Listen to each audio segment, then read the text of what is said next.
was fast, hitting your Yep. threes. It looked like everything you wanted tonight you got out of this game. Well, I like, what we did defensively. I felt like we were sound. There was energy and effort defensively, and one of the things that we talked about is getting better at finishing the possession by boxing out and getting the rebound. I thought we did a really good job of that. And if we get the rebound, we've talked about the pace in which we want to run and be able to transition from defense to offense. And I thought that was really good. And I just loved the way that we shared the basketball. One of the things that I told the team throughout the game is, yes, we're doing some good things, but the encouraging part was that the things that we were doing, I think, translates. It just wasn't something that we did well tonight. It was something that we can do well every night and moving forward, and that was encouraging for myself. Hubert, what was your message to the guys now that you are going into the regular season? Well, it's just, let's take another step forward.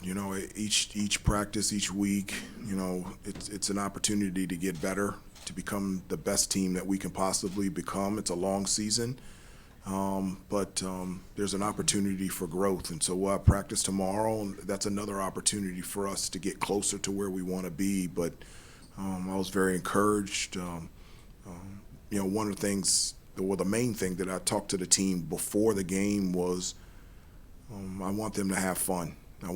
This is a game that they love, a place that they love, and I think people can see this is a team that enjoys and loves being together. And so, when we get out on the court, let's because of those three things, let's have a celebration of being able to do something that we enjoy doing.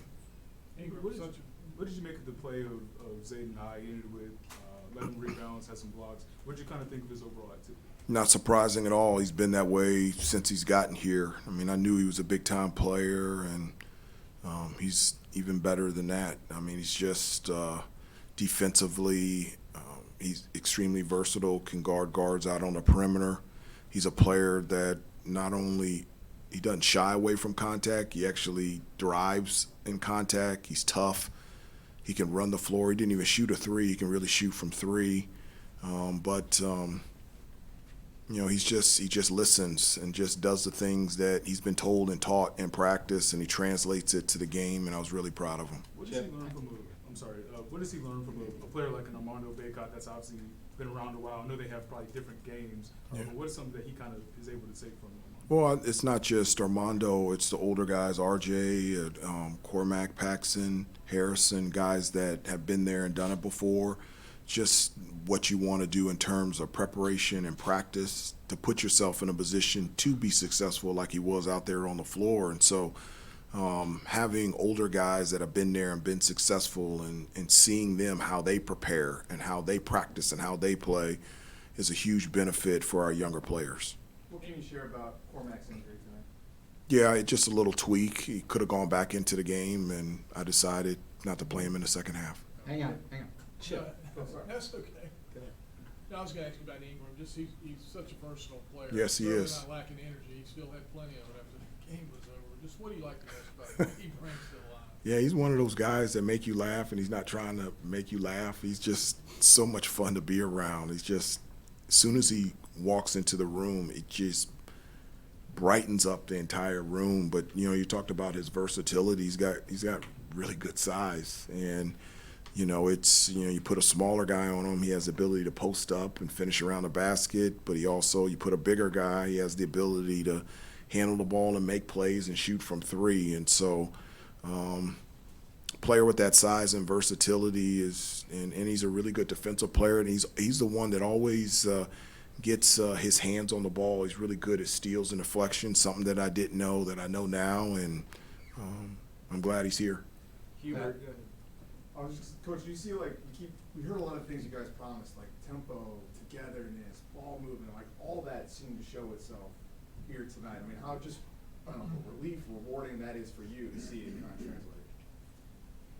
Well, I mean, it's fun to watch. It's something, you're right, that we've talked about in terms of, I felt like at some points they were too unselfish. They were wide open, and I love good to great, but passing up great to good, but that's a great problem to have. But as I said before, they were doing things that I felt like translates to the rest of the season. And so that's on us to be able to continue, and grow in what, we've been able to do early in the season. But obviously I was very encouraged and I liked what I saw.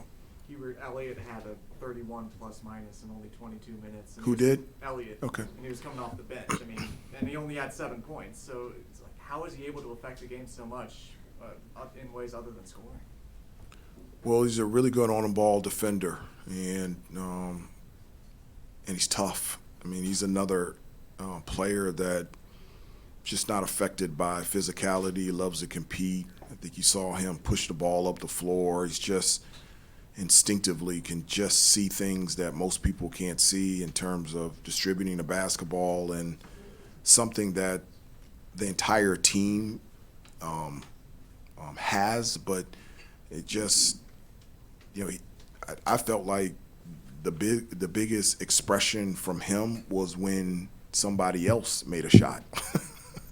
It wasn't when he dunked the ball or he made a shot. The biggest celebration was when somebody else made a shot. And so, that's really cool. That's something that we've talked about all summer, is celebrate the success of others, and understanding that everybody has gifts and talents, and bringing all those things together is a lot of fun and fun to be around. Take a couple more if there are any.